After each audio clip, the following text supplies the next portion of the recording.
Bienvenidos, queridos amigos, a este tiempo de reflexión con su amigo y servidor Carlos Telles, pastor de Iglesia Revive en la ciudad de Cornelius, North Carolina.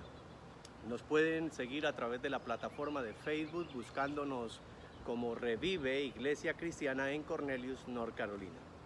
Hermanos, hoy quisiera compartir con ustedes una pequeña reflexión que he titulado La provisión de Dios en todo tiempo. La provisión de Dios en todo tiempo.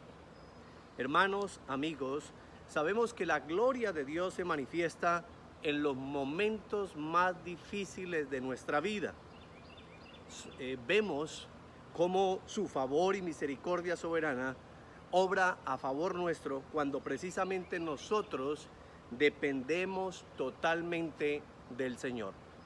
Hay una historia poderosa como todas las que encontramos en las Sagradas Escrituras, en la Santa Palabra del Señor, y me llama poderosamente la atención porque es precisamente de David. La semana pasada compartí una reflexión acerca de la cueva de Adulán, ¿lo recuerdan? Pues bien, allí dije al inicio de la reflexión que en la cueva de Adulán, después de que el rey David había dado alabanza y gloria al Señor, a pesar de que se encontraba en un momento de persecución, allí él recibió una provisión. Esto está en el primer libro de Samuel, en el capítulo 21, y hoy quiero por favor invitarlos para que ustedes me acompañen al libro de Samuel, al primer libro de Samuel, al capítulo número 30, y hay una porción muy interesante, una narrativa muy interesante que creo que no solamente, definitivamente lo creo, que no solamente fue escrita para esos tiempos y para esas personas, sino que contextualizándola también tienen mucho que ver específicamente con la situación que usted y yo estamos atravesando y que el mundo entero está atravesando en este momento. La historia habla acerca de la derrota a los amalecitas. David derrota a los amalecitas, primer libro de Samuel, capítulo 30, y por favor acompáñenme a los primeros 5 versículos. Dice la palabra santa del Señor en el nombre poderoso de Cristo Jesús de la siguiente manera. Cuando David y sus hombres vinieron a Siclal al tercer día, los de Amalec habían llevado al Negev y a Siclac, y habían asolado a Siclac y le habían prendido fuego. Verso 2.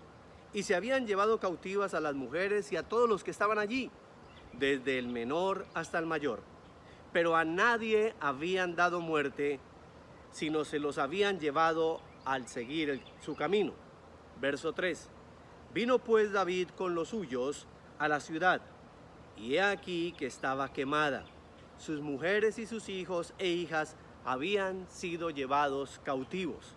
Escuchen, entonces David y la gente que con él estaba alzaron su voz y lloraron hasta que les faltaron las fuerzas para llorar. Verso 5.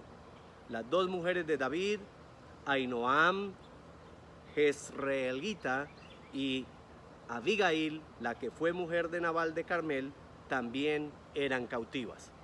Permítame, hermanos, recrear un poco la historia y contextualizarlo desde el capítulo 21 ahora al capítulo 30 que ha sucedido.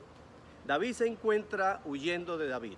Recuerden, hay más de 3,000 hombres fuertemente armados, estrategas militares que están persiguiendo a un solo hombre, y en medio de esa persecución David se refugia en la cueva de Adulán.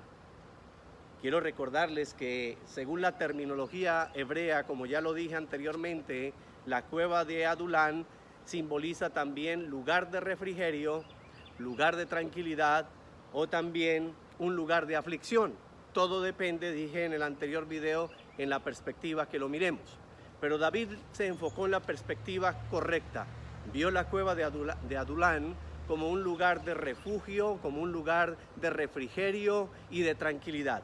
Lo importante que quiero resaltar es que allí, estando allí, llega los padres de David junto con 400 hombres debidamente armados. Dice la narrativa bíblica en los siguientes capítulos del 21 en adelante del primer libro de Samuel, que estos eran hombres adiestrados, hombres valerosos y muy valientes y además adiestrados en lo que tiene que ver con la batalla y la guerra. Lo que me llama la atención en esta primera parte, hermanos, es que allí está la provisión de Dios. Ahora ya el poderoso ejército del rey Saúl no persigue a uno, ahora se tiene que enfrentar a 1 más 400. Pero lo curioso y lo que me llama poderosamente la atención es que en medio de esta situación difícil y de esta persecución, todos sabemos, según la narrativa bíblica, que los filisteos eran enemigos oponentes al pueblo de Israel. Sin embargo, David, no dudo en pensarlo y en decirlo, que bajo la dirección de Dios, toma la decisión de refugiarse precisamente en el territorio enemigo. Va con el rey Aquís y le dice que él quiere estar allí en ese territorio filisteo y que a partir de ese momento él se someterá al señorío de este rey Aquís. El rey Aquís acepta, y en medio de esta situación lo primero que quiero resaltar es lo siguiente, hermanos: cómo en medio de la persecución, en medio de la aflicción, aún el Señor lleva a David, y ahora junto con sus 400 hombres, a permanecer protegidos en medio de sus propios enemigos. Me tiene que recordar la palabra de Proverbios 16:7, que dice: cuando los caminos del hombre son agradables a Jehová o al Señor, aún a sus enemigos hace estar en paz con él. Qué maravilloso y extraordinario es el Señor, que cuando estamos bajo su cobertura, cuando estamos bajo su protección, no importa bajo qué aflicción, bajo qué dificultad, bajo qué persecución, y aún, como dice la palabra, aunque estemos en territorio enemigo, cuando los caminos del hombre son agradables a los ojos del Señor, aún a nuestros enemigos hacen estar en paz con Dios. Bien, ahora quiero retomar nuevamente al capítulo 30. Recordemos que ya David está con una provisión que le ha enviado el Señor, una provisión física de acompañamiento de 400 valerosos hombres. Ya no está solo.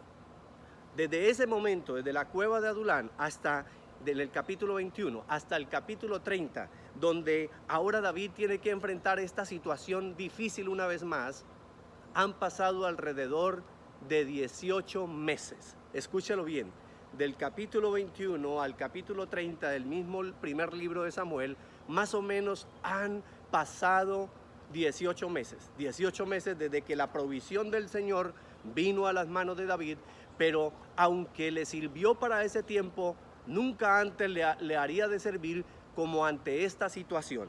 Dice, retomando nuevamente el primer libro de Samuel en el capítulo 30, que David, escuchen bien lo que dice a partir del verso número 3. Vino pues David con los suyos a la ciudad, y aquí que estaba quemada, sus mujeres y sus hijos e hijas habían sido llevados cautivos.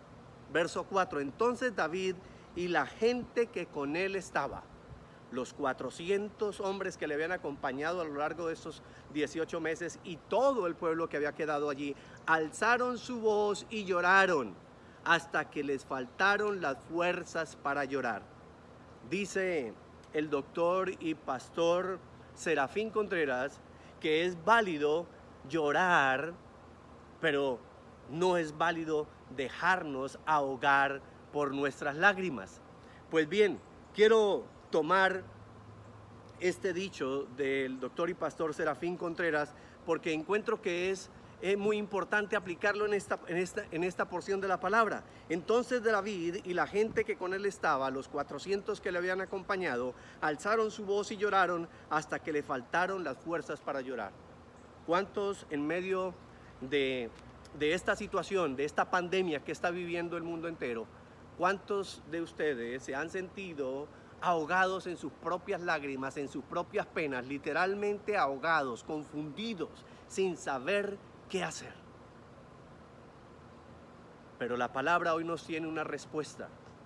¿Qué sucede y qué pasa cuando una persona se deja ahogar por el sufrimiento? Cuando una persona se deja ahogar por las penas, cuando una persona se deja ahogar por el dolor y el sufrimiento. básicamente el enemigo toma ventaja y lo que sucede es que el pensamiento se nubla. El corazón no puede discernir entre el bien y el mal, pero también al mismo tiempo el corazón no puede discernir entre la oportunidad de la bendición y la oportunidad de que en medio de esa situación difícil podamos ver la provisión de Dios, podamos ver la gloria de Dios, podamos ver la mano poderosa del Señor moviéndose a favor nuestro y manifestándose. Dice entonces en el verso número 4 del capítulo 30 del primer libro de Samuel, que David y la gente que con él estaba alzaron su voz y lloraron hasta que le faltaron las fuerzas para llorar. Hermanos, y a partir del verso número 6 escuche lo que dice. Y David se angustió mucho porque el pueblo hablaba de apedrearlo, pues todo el pueblo estaba en amargura de alma. Qué interesante que aún en medio de esta situación David se angustió mucho porque el pueblo lo amenazaba y tenían la intención de volcar toda su frustración, su amargura y su dolor apedreando a su único líder. ¿Y cuántos de ustedes en este momento pueden también estar sintiéndose acorralados, pueden estar sintiéndose angustiados, pueden estar sintiendo que no hay una luz, que no hay una esperanza? Pero déjeme decirle que la palabra de Dios hoy nos trae a usted y a mí una gran reflexión. Dice entonces en el verso número 6 del capítulo 30 de primero de Samuel, y David se angustió mucho porque el pueblo hablaba de apedrearlo, pues todo el pueblo estaba en amargura de alma, cada uno por sus hijos y por sus hijas. Mas David se fortaleció en su Dios. Qué interesante, mas David se fortaleció en su Dios. Y hoy quiero preguntarle, amados, en medio de esta confusión, en medio de esta dificultad, en medio del llanto, del dolor, de la incertidumbre, en medio de que no podemos hacer humanamente absolutamente nada, solo esperar la gracia, el favor y la misericordia del Señor, ¿en quién te estás fortaleciendo? ¿Estamos haciendo lo mismo que hizo David? Mire qué enseñanza tan maravillosa. David estaba al borde de la muerte, porque cuando la palabra dice que los que estaban con él amenazaban en apedrearlo, escúcheme bien, eso era una muerte por lapidación, darle muerte a base de piedra, que era muy usual en esa época de la historia.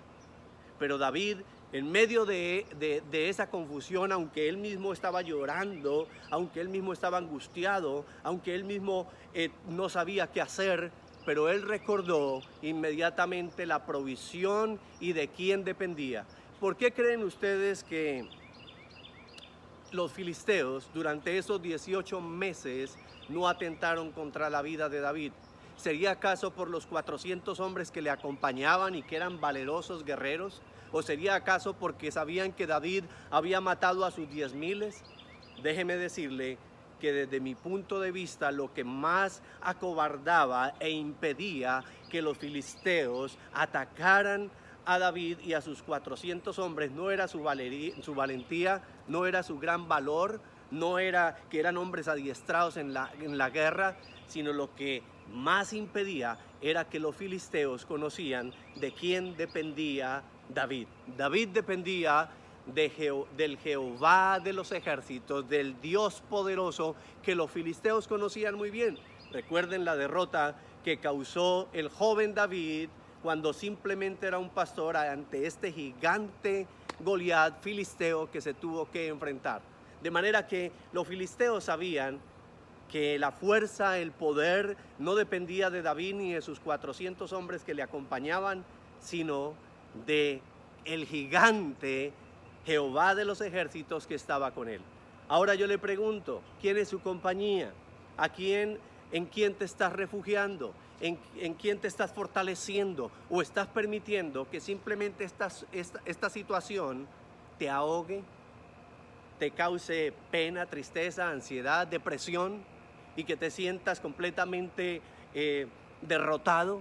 Déjame decirte que la palabra hoy nos está diciendo a ti y a mí que para todos los que creemos en Dios, en el señorío de Cristo Jesús, hay una luz al final del camino porque Él nunca nos va a dejar solos. Hermanos, mire lo que dice en el verso 7 del capítulo 30. Y dijo David al sacerdote Abatar, hijo de Amiled: yo te ruego que me acerques el efod. Y Abatar acercó el efod a David. Y David consultó a Jehová diciendo: ¿perseguiré a estos merodeadores? ¿Los podré alcanzar?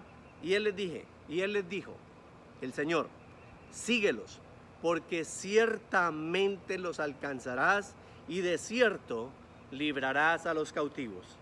En medio de esta situación compleja y difícil que estamos viviendo en la actualidad, usted y yo y las naciones del mundo entero, yo me pregunto y le pregunto, hermanos, amigos, ¿a quién estamos escuchando? ¿A quién estamos escuchando? ¿Nos estamos dejando acorralar y atemorizar por un bombardeo de noticias que solamente hablan de tragedias, de muerte, de desolación? ¿A quién estamos consultando? O por el contrario, nosotros estamos yendo en una comunión con el Espíritu Santo de Dios, estamos yendo a nuestro rinconcito